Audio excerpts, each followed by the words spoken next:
Hello and welcome to Politics Today. I'm Farhan Patafi.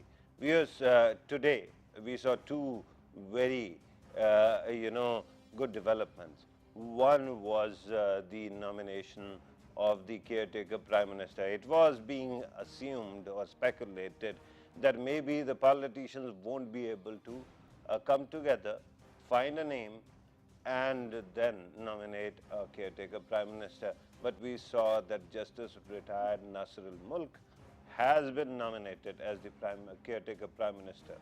If you have been watching this program since the very start, that is roughly 4.5 years ago, you'll remember the sit-in days, and in those days, even this very office was attacked. In those days, if the two people who played some role in providing some reprieve, one was General Rahil Sharif, the other one was Justice Nasir al-Mulk. And I consider both my heroes because somehow they helped us get rid of the pressure that we had at that time. This said, the other great news is merger of FATA with Khyber Pakhtunkhwa. Only last week, people were sitting in this studio and telling us that maybe it is not going to happen because the government doesn't have that kind of time and that the parliament doesn't have that kind of time. But we have seen when there is will, there is a way. And finally, not only the National Assembly and the Senate passed the bill, even Khyber Pakhtunkhwa Assembly, that seemed iffy in itself, managed to get 2/3 of majority. Today we are going to talk about the caretaker's name and the caretaker setup that is going to set in within a couple of actually 3 days. Within 3 days it will be in power. But then we are going to talk about the direction of the politics. We are going to talk about so many other things that we have been discussing. Today, let us try streamlining them. In order to help us understand these matters, we have with us Imtiaz Hussain, a senior advocate.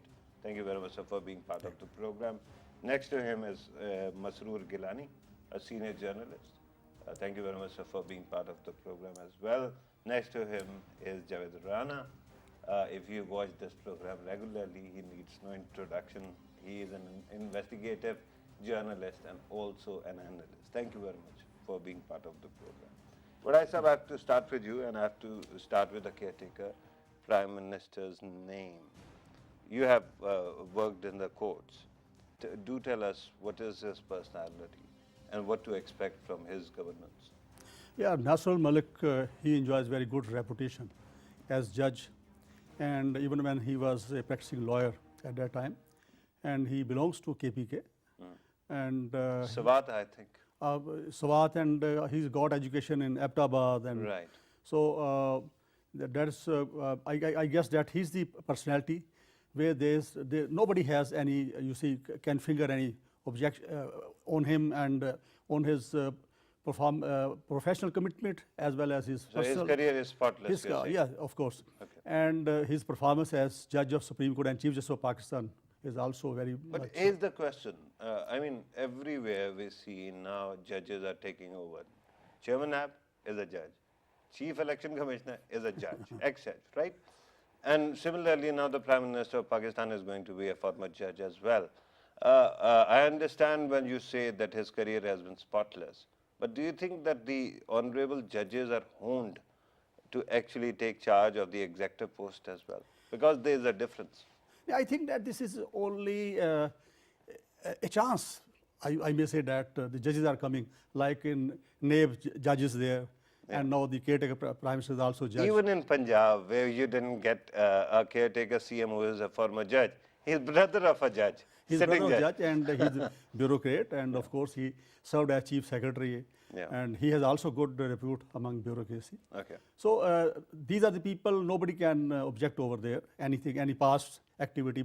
Yeah, but is it not normal that when somebody has been nominated or elected or is going to be taking over, and people say that there is no fault in his personality? No, that's good, but I tell you that this is just a short term, responsibility. 60 days. Only 60 days program So he has. 60 days are not only. we have been counting days in this month. It doesn't seem to finish. We still have 3 days to go. So you can realize that 60 days is not a small business, is it? But in caretaker setup, you see that they are confined to day-to-day affairs. Not long-term planning they can do, no, they can make any policy or implementation of those policies. And I'm going to talk about that, those speculations as well. What becomes of those speculations that the caretaker setup might extend beyond 60 days. We are going to talk about that, but let me bring in Masroor Gillani. Your take on the caretaker Prime Minister. Justice Nasir Mulk, he has also experience as Chief Election Commissioner. Right. So I think it is good that he will be, because the main role of caretaker Prime Minister is to give a neutral, administration for the conduct of elections. But don't you have a Chief Election Commissioner for that? No, election commissioner is there, but he correct me if I'm wrong, but he was a chief election commissioner for a very brief time. Very brief time, but since he has been there, so he knows how these elections are conducted. Right. And plus, he will not be conducting election himself, but he will be, managing state affair for these 2 months. And like during foreign policy, like defense policy, no, like finance policy. No. They cannot. Caretaker governments cannot enter into any treaty with any other states. Or they cannot. Yes. Okay. Or any other contracts, like thing, and they cannot take such measures which cannot be undone. So, in order which to cannot avoid a lame duck government, Yes. you install a lame duck government. Yeah, this is very unique. This is caretaker governments are in very few countries. Like Pakistan is, I think, among the very few now. Okay. Earlier, Bangladesh had experimented with this, and they Don't say Bangladesh, from 1996 because Bangladesh model still haunts us. No. Yeah, everybody talks about Bangladesh model. Just to give you perspective of caretaker governments. Right. So from 1996, they started with this retired chief justices as chief election commissioners, but then they abandoned this practice in 2011. In India, there is no caretaker government. Right. Actually, the government. The incumbent government actually holds the election. It works, and there is a strict code of conduct or code of business given by election commissioner. Right. Chief election commissioner, That and was, he monitors it. That was before Yes. Modi's era. Yeah. Now something else is happening. Now Modi is the chief election commissioner. But the system is there. There is. Pakistan being only, let us focus on Nasir al-Mulk's legacy. Do you think that his legacy is great? I remember in those days, and I honestly, when I want to criticize somebody, I do, regardless of whether they are in power or they are elsewhere. I feel grateful that in those days, he headed that commission on rigging. That actually, took the pressure out of the system.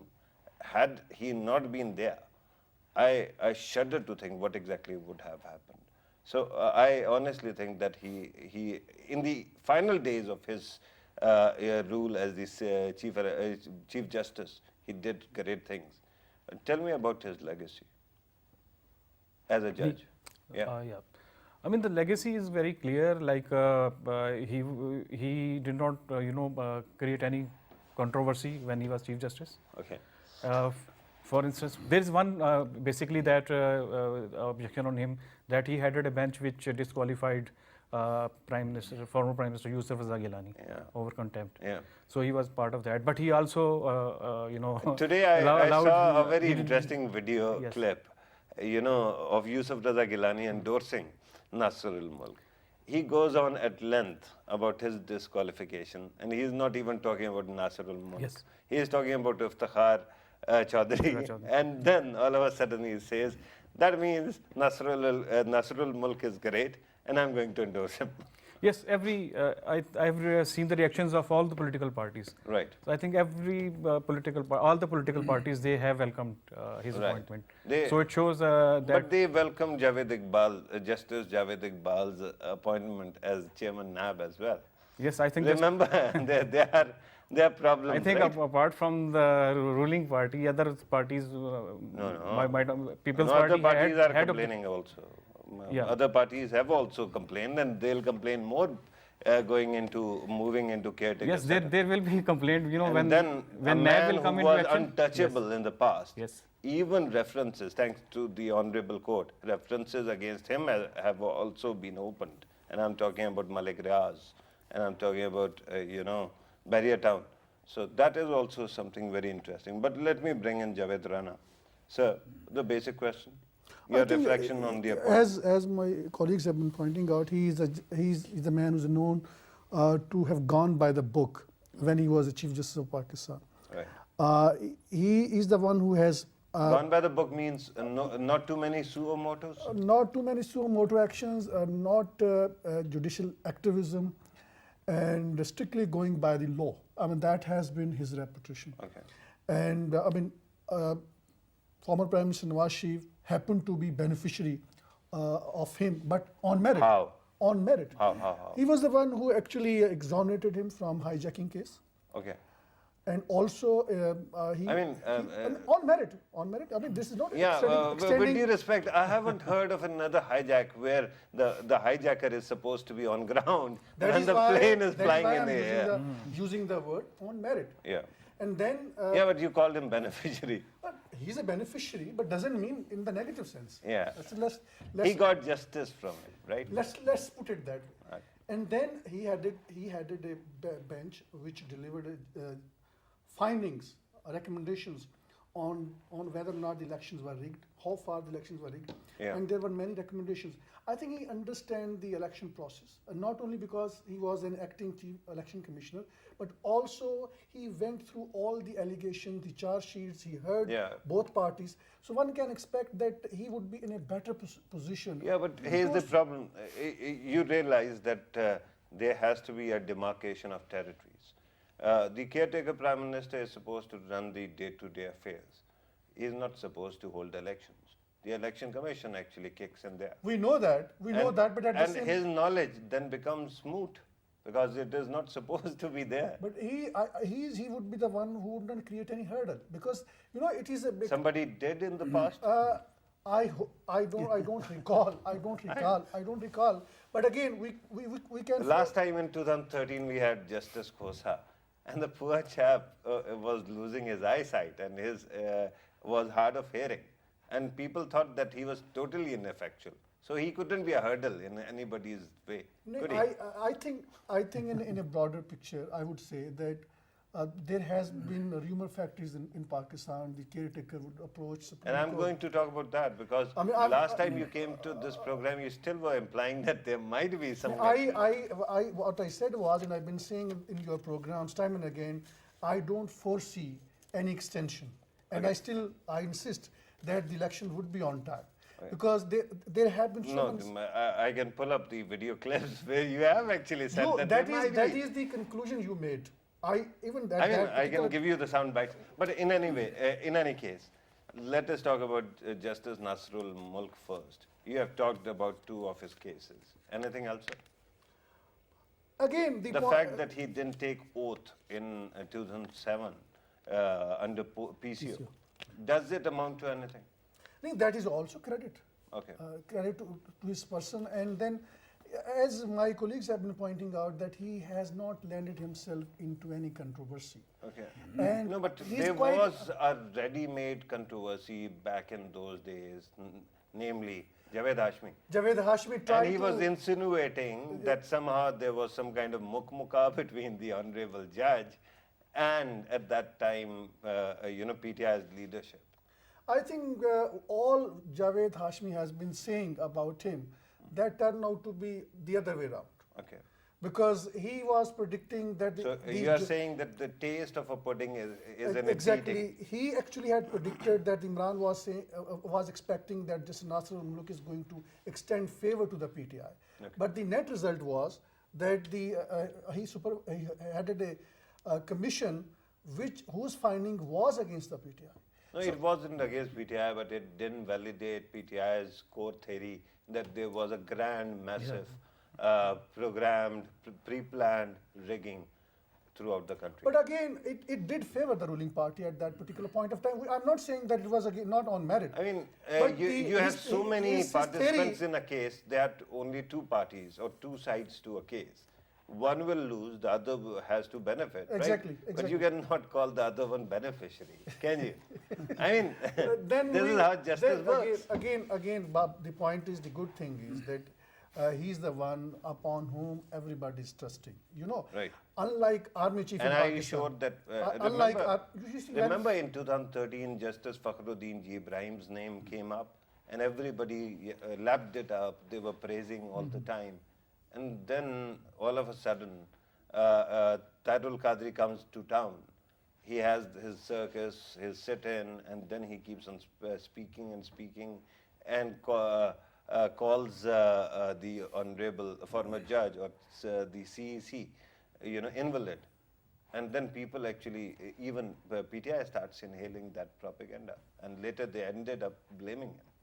I think the PTI. Are you sure this the time it is PTI, not going to PTI happen? has been very much consistent, actually, to pointing fingers at former Army Chief General Gillani Okay. and the then Chief Justice Iftikhar Chaudhry. No, at that time they At didn't. that- They did afterwards. And after- When you retire, then they do. When you are in service, they don't. No, actually, Imran Khan was served the contempt notice by the Iftikhar Chaudhry. You might recall. Yeah, the Iftihar Chaudhry might be, but he was one of the people who actually made him a hero. If you remember lawyers' movement and all. And So then that also everybody- happened, sir. And that was different situation. Yeah, you cannot have both ways, right? You cannot have it both ways. But Imtiaz, what I saw coming back to the caretaker setup. Now, what is going to be the power of the caretaker setup? We have already been told that they cannot enter into any international agreement. So why should they have a foreign minister then, or a trade minister then? No, because they have to do stopgap arrangements, you see. Yeah. And for that period, what will happen? They will try to resolve all those issues during Yeah, that but period. do you realize that usually when you have the parliamentary governance system in this country, you have already a system of duplication. You have a minister and then a very empowered secretary heading the ministry as well. Yeah. So, I mean, in the absence of a minister, a secretary can carry on their job for 2 months, can they not? No, that is right. That already secretaries are providing support to the ministers. Right. During But even- why do I need the state of Pakistan to pay an additional minister Actually, when he doesn't have any power? actually, you see, the power lies with the cabinet. Okay. Okay. So for cabinet, there is need of prime minister and the ministers. But you have already restricted their capacity. No, that is not restricted. Actually, the objective of the legislators are that they should not, you see, go to the long-term policies, long-term commitments with the other countries or these type of things. Can they sign MOUs? MOUs they can sign, but they can sign only for that period, Only 2 interim months. For interim period. They cannot go more than 2 months, you can say, because their period is on. They have mandate of only for 2 months. Okay, that is what Constitution says, but that is not what television says. Most of the television pundits keep on actually speculating that somehow this setup is going to be extended beyond 60 days. I don't think so. Why not? Because speculations are always, you see, there. There were a lot of speculation that they will not be able to finalize the name of the caretaker prime minister. They did. But they did that. Similarly, But it was coming from them that they might not be able to do it. similarly they will. Some magic happened at the PMLN very said- end. PMLN said. PMLN kept on saying this. Nee, but I have strong belief that. And here's another question. Secretary of Election Commission today goes to the parliament and tells them that maybe there might be a conspiracy against the elections, international conspiracy, and that's why the elections might be delayed. But he should not have said this. I believe. I that don't know he- whether he be- said it being in a the civil servant- confidences or not, being a but it civil was servant- not an in-camera session. It wasn't. Being civil servant, he should not speak like this openly. And if there was some information for him, he should convey this through discreet manners. You see. Yeah, but there is information. And then this counterintuitive thought. Why would anybody try to, delay the elections? There's no. Which international government benefits from delay in the election? No, Nobody does. Nobody does. You see, presently, all the mainstream political parties, even small parties, they're also in agreement to hold election on time. Okay. And similarly, there's no other stakeholder, apparently, that seems that they have an interest for extension in the time. Okay. So I don't think there will be extension in the period. They will, the election date has been fixed, 25th of July. All right. And those are going to be held. And Yeah, but there's a very rigorous process of accountability going on as well. no problem, because even Frankly, there was one bureaucrat who was taken into custody, and even I protested, Ahad. Today, they have actually managed to, get money out of him. Yes, that he was hiding money from this, somewhere, right? yes, anyway, so many other Or at properties. least this is what the NAB says. So many other properties have been unearthed for him. So why would you think that No, when but I people who are going to contest an election, there's a circle around them, circle of accountability. Don't you think that it might actually have some kind of bearing or some kind of impact on the elections? no, that will have impact of course, because if some of the candidate he is contesting election, and if some reference is prepared by the NAB, of course he will be disqualified, and of course it will affect on the election.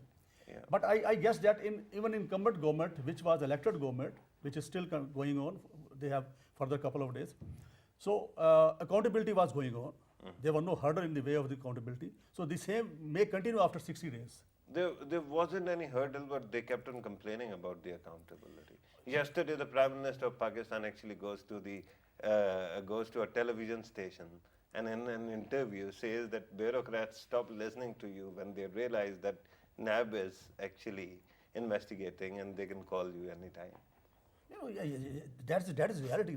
You see, that is an environment of accountability. You see, otherwise there was Accountability shouldn't paralyze the system, should it? It should not paralyze, but accountability should also be there. There should not be justification there in order to save and maintain the system. There should not be accountability. Accountability is there, and that is always right. And that is very important. Gillani sahab, do you think that the elections have any chance of getting delayed? I don't foresee any, factor at the moment. I'm really glad that everybody is agreeing No, today. at the moment, I mean, what? Because of the date that Election Commission of Pakistan has given, 25th of July. Is it the reason why you think that there isn't any factor that might delay the elections? No, I mean, there's generally, if you see, there's no unrest in the country at the moment. But there's no natural there's disaster. There's Nawaz Sharif who threatens to get elected again and come back into power. Yeah, I mean, if the disqualification which has been, he has been disqualified. Yeah, but he has been it is his party. If it that goes is away, ruling. if it goes away, like Supreme Court has said that if it goes away, then he can come back. Yeah, but you realize that Gillani sahab, an elected government is like a vehicle, right? It has a mojo in it. And then when it approaches the end of its term, that mojo runs out. But when a government is elected again with heavy mandate or any mandate, it gains its mojo back. Yes. Then the situation is quite different. There might be more confrontation. Do you think that that kind of scenario is not playing out in anybody's mind right now? Well, if you see the current situation, how you don't see any major upset there. There are statements, there are complaints, there are noises that accountability is we are being targeted. Okay. People are saying those. No, but let me further qualify my question. Nawaz Sharif was Prime Minister of Pakistan until last year. All of a sudden, Panama Papers take place, they happen, and then he's removed from power. And then he continues to say that he was removed not because of Panama, he was removed because of something else. And frankly, when you look at the history of 70 years, none of the Prime Ministers has completed 5 years term. So he sort of gets some kind of validation as well. But if he is convinced that there was a conspiracy, even if there wasn't, I mean, he is going to come back with vendetta. Well, it will not be first time that he will come back. Yeah. I mean, he has come back, 3 times earlier, and he was quite survived. complacent. I mean, but he was not ruthless, I will say. No, he wasn't. He was complacent in 1990, I guess, not in 1997. And then, of course, now it is thought that he was quite, mellow, quite peaceful when he was in government. Well, for for the fear of Mr. Sharif coming back, so that election will be delayed. So I mean, I don't see any link there. No, you don't realize what I'm trying to do here. I'm trying to understand whether you see any conspiracy in the system or not. No. Not at all. I mean, honestly. Not apparently. Conspiracies are always happening in Pakistan. I mean, Pakistan is, you can say, is the what they call hub of conspiracy theories, or so conspiracy theories are always there. And theories are different than conspiracy itself. Do you think that there is a conspiracy as well, or these are merely conspiracy theories? Yeah, conspiracies are always there. Okay. Sometimes they succeed, sometimes they don't. Right. So it doesn't mean that the process stalls. Right. So we'll see if a conspiracy is there and it is successful. Then it is successful. I want to understand, and I'm going back to your Facebook wall. I want to understand whether you think that there is a conspiracy or not. No, I don't see any conspiracy, but certain people who might feel there is a conspiracy against them. Like Mian Nawaz Sharif himself. Yes, he said, I think, today as well. Yeah. Do you think that Imran Khan might be thinking the same way? That this case is same like hijacking drama. No, there's a huge difference. Yeah, but there are nuances. There's difference. You have to appreciate the nuances. But he's saying let me go to the resident conspiracy theorist here. Do you think that there is a conspiracy? I'm the one who has been actually countering conspiracy theories. Yours from your side. Next time I'm going to bring you to the program, and I'm going to have a television screen here, and I'm going to play your clip. Exactly. That is in what which I want you to say. repeatedly said. Because remember the Faizabad sit-in? Remember the so many other sit-ins? I think I remember each and every word of mine, and I can say it very clearly. Okay. That what I've been predicting that has been happening, and it was common sense prediction. Basically, your question is that do you think that establishment still they think that Nawaz Sharif may return to power? In that scenario, there is a possibility of a conspiracy of delaying election. That is actually what you are looking for. Right. I think they don't need to do anything now, because if there was any conspiracy, that conspiracy is already successful. How? He stands disqualified. Not his daughter, not his brother, not his nephew. We are umpteen other people from the probably family. we are going to see that happening in next couple of weeks. Now he says he doesn't believe in any conspiracy theory. This is purely a legal probability. Going by the facts of the case, it appears Which case? that Shahbaz Sharif is not being investigated in this case. I'm talking specifically about Nawaz Sharif case. I'm not talking about Shahbaz Sharif. But I am talking about Shahbaz too. Shahbaz, you see, that is a different scenario. We'll have here the threat for the establishment is Nawaz Sharif, not Shahbaz Sharif. Okay, not the entire family. Not the entire not family. PMLN. Yeah, Nawaz Sharif and his daughter. How is we'll just qualify this. How is Nawaz Sharif a threat to establishment? Because he's been saying the things, he talks of supremacy of the parliament, though I believe that he doesn't believe in it. Okay, I'm not going to talk about that. Because the question is about the establishment. He's been pointing out that those who were under my command, they were suggesting me through different means. Remember to last resign.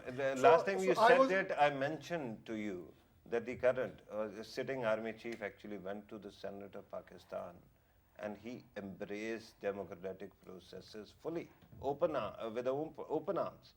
Why would you think that somebody in that capacity, somebody who has a standing army, would be threatened by mere statements? Army called a special meeting of National Security Committee of Cabinet on his statement. Right. And they were so much conscious of what he said. because Nawaz Sharif, what Yeah, was but that is what establishments do. the establishment perceived that his statement actually is an attempt to implicate state in an incident of terrorism. Not his statement, the story that was carried, because they condemned the story, not his statement. But Nawaz Sharif owned His the story. statement- He owned the story. He said- later did that. And he read out the story in front of the journalist and said, what is wrong, which I have said. Yeah. So I think the And statement, that is a problem. and the statement coming from the Prime I Minister have was a just for problem there public consumption. that the former Prime Minister might not see. There is a problem that I see there. But regardless of that, the special committee meeting that actually took place was before what he said or he read. No. That committee condemned Nawaz Sharif's remarks. No, It's a- it actually condemned the story. Just Let's- remember the press let's be release. fair. That is that Prime Minister, the sitting Prime The Minister was. story, I understand what Prime you're Minister- saying. The story featured Mian Nawaz Sharif's purported comments. And Mian Nawaz Sharif later on, you're right, sort of owned them as well. But at that time, it was a story that was again being reported again and again in Indian media. And because there was a story, Let's read out the text of the statement, which is clearly the statement of the ousted Prime Minister was condemned. Did Clearly, they- no, and no. it is there is a consensus. You have a statement there. I don't have it, but we can Just find pull it. We can. We It can. says we as can the find- story appeared in By the the paper. way, there is a consensus on this point that the statement by the committee clearly condemned the Prime Minister. Whose consensus? Consensus among journalists, these I mean, analysts. then journalists don't Again, actually bother to then- read the then press it release. was the position. Then Because press release says Hakan Abbasi the Saab, story. Hakan Abbasi Saab met with the Nawaz Sharif, and afterwards he held a press conference which was not allowed to be broadcast by whom? by the information Minister. She Reason came being on was record and she said that I wanted there were embarrassing moments for the Prime Minister. He could No, not I don't answer. know. I don't know about that, but with due respect, he could not answer it the was questions of all journalists. a decision from within the party. A, B, the presser, and I can request you to actually Google it right now and read it aloud. I can tell you that it condemned in clear words what? Not Mian Nawaz Sharif, not his statement, but the story that appeared, right? And this is the language of the press release. Then we start actually spinning those boxes on television and the breaking news phenomenon. That was interpretation made by Abbasi Sahab later No, on. it is the language. And that was his understanding. It is the But- sir. I So don't let's- want to. let- I don't are want to finding it? litigate the issue, but I tell you, it was the story, This one is. right? Well, coming back to you, sir. Now let us talk about election, climate and how things are going to actually mature. Do you think that the political parties have started bracing to enter the elections? Because we have seen the 100 days program of PTI, but I still haven't seen the kind of details that I would like for scrutiny. When you talk about PMLN, today the Prime Minister of Pakistan was talking about jobs and These are- other things as well. Didn't have the numbers right now at that time. The problem then is that maybe political parties keep on agitating and litigating the old points. They don't come to the new one, how to prepare for the next election. Actually, all the political parties, they have already in the mode of, elections. They have already conducting public meetings and giving their ideas and programs and manifesto in PCs or collectively. So they're already in the political election mode. And PTI, mainstream parties, PTI, People's Party, PMLN, they are conducting big public meetings and Yeah, but where's the program? I haven't seen the manifesto. yeah.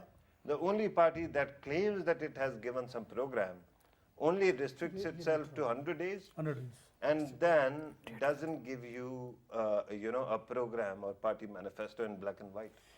I'm expecting that in the coming 3-4 days, they will, make it public in the form of some document as their manifesto for the next All elections. political parties?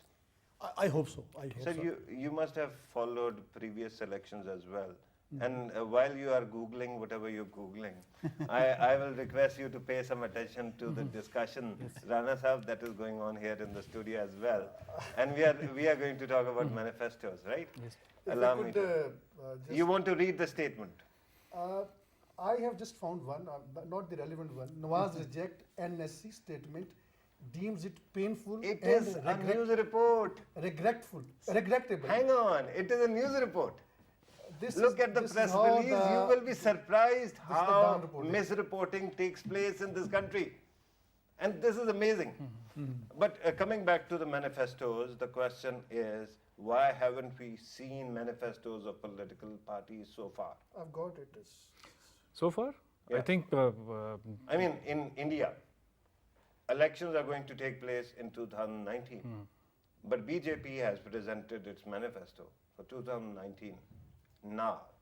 well, traditionally, this manifesto comes when political party, when there is an election season comes, like tenure of one government ends or parliament ends, and then there is a caretaker government. Then political parties, they divert all their, resources or their focus on electioneering. So at that time, they give the manifestos. But, correct me if I'm wrong, most of these political parties have a manifesto committee. And they are working throughout the year, throughout the term, right? But we don't see the work till the very end. No, I think they might be working on these manifestos, but these manifestos are, normally launched when parties kick off their election campaigns. Right. So far, no party has formally launched their election campaigns, though they have been campaigning, they have been holding rallies, in the past 1 year. And they have been saying that basically they have been criticizing each other. And this the last And why do you PTA think they rally, don't give there you was up- not a manifesto, but just the broad points. No, but you're talking about PTI's 100 days, right? Yes, 100 days, it's not a manifesto, I think. It is not at all a manifesto. I saw Asad Umar's recent article as well explaining his promise of creating 100 million jobs in 5 years.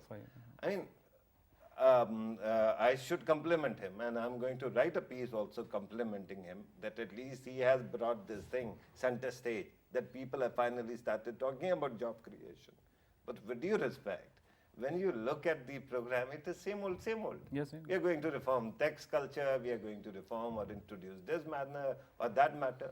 Even many people don't. I don't see a coherent idea.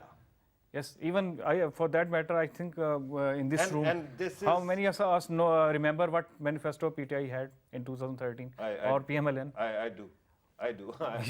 It is my job to actually read them cover to cover. Yeah. And the problem in 2013. Then it's very amazing that you remember it till now. Yeah, Even they don't remember it by now. No, the but parties if you themselves. remember, Yeah. PTI did something similar back then as well. It had sectoral presentations on health, on economy, on so many other things. And in those days, because I used to travel a lot, I went to many of such events and I heard them speaking. Sadly, the problem is most of these things are lost in translation. And my problem at this moment is that we have to have an economic plan.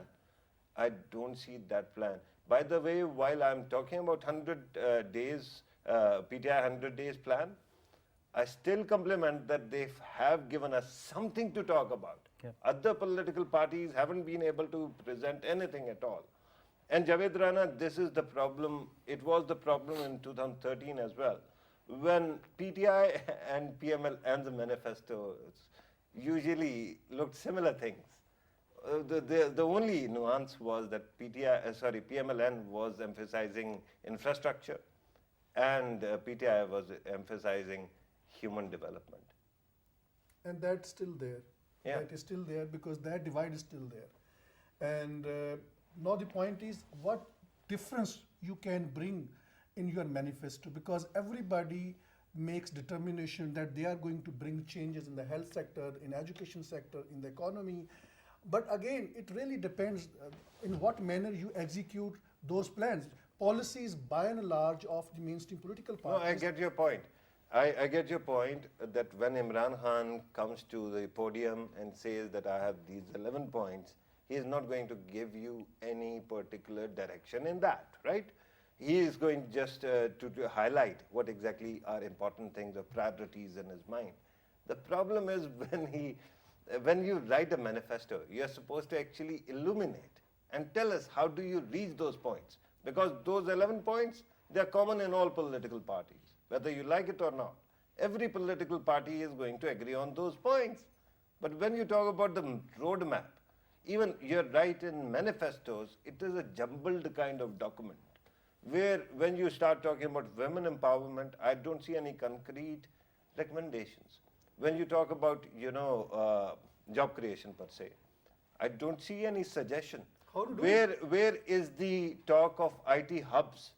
Where is the talk of AI, artificial intelligence or machine learning centers? Nobody is even thinking about them. You see, they are basically playing to the public. Because they want this. It's a more like a slogan. And by saying that, you're implying that public is totally, aloof to the matter. It is totally ignorant, maybe unlettered as well, because that's why they cannot tell the difference between manifestos. I think that is the perception of the politicians to some extent. Why? Because they think that they are not coming up with a concrete plan. Like PTI has come up. Is it the self-image of the voter as well? But generally perception is in Pakistan that even about Nawaz Sharif's case. I mean, it's not. I'm just talking about the public perception. Well, people are not going to get into the nitty-gritty details of the law and the evidence. No, So but I get your point. My humble submission is maybe politicians have a very poor image of the voters, right? Question is whether the voters also have very poor image of themselves. Do they? This is a very important question. I don't think that they have. To some extent, you may be right that generally people feel that their vote perhaps doesn't matter. I'm not talking about vote. I'm asking But- about their intellect, About their intelligence, their basic intelligence. The point is politicians are playing to those voters who don't have the understanding of the economy, who don't have the understanding about the major legal cases pending against the mainstream leadership. Why would you say that they don't have any understanding of economy? Don't they actually run their own kitchens? Don't they earn every day? Yeah, we are talking in context of manifesto. Yeah, but because even that those what is going to happen? Yeah, but the basic question has to be there. I don't see that either. Somehow our media I think what is keeps on most relevant here is dumbing the discourse down. Media doesn't improve it. let's go into the 70s. Okay, I'm Bhutto- not going into Bhutto- 70s Bhutto- because Bhutto I'm raised told the that slogan- we are left with only 2 minutes and I have two guests who need to speak before I conclude the program. Sir, do you see a detailed manifesto of political parties coming within weeks? Yeah, of course, I'm optimistic. They And will- a detailed one, a point-to-point one? yes, of course. Okay. Because they might be working on that, and they will bring as the election schedule will be announced. Not like People's Party's 1970 manifesto not where like it that. was, you couldn't That understand was what exactly was. That was 1970. Now we are sitting in 2018.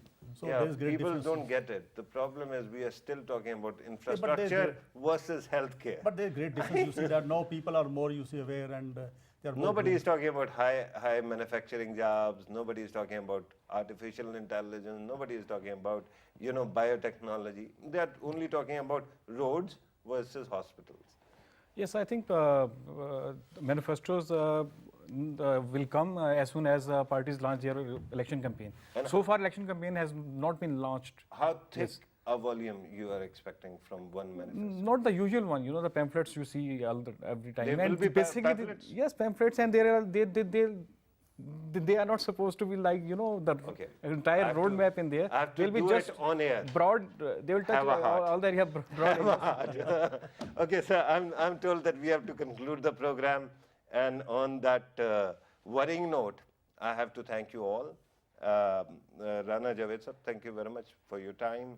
Masroor, Gillani sir, always a pleasure having you here. Imtiaz, Hussain, sir, thank you very much for your time as well. Viewers, you have listened to a discussion. Of course, we try to discuss as many things as possible The point is that someday, if you are calling yourself a democracy, you have to start behaving like one.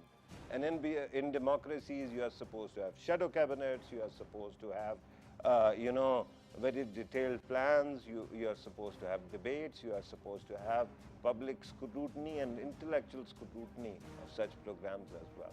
If we are not going to have them, then I'm afraid that in form, we will remain a democracy, but maybe not in substance. Let us hope in coming days we see both democracy in form as well as in substance. This was today's program. Thank you very much for watching us. Take care.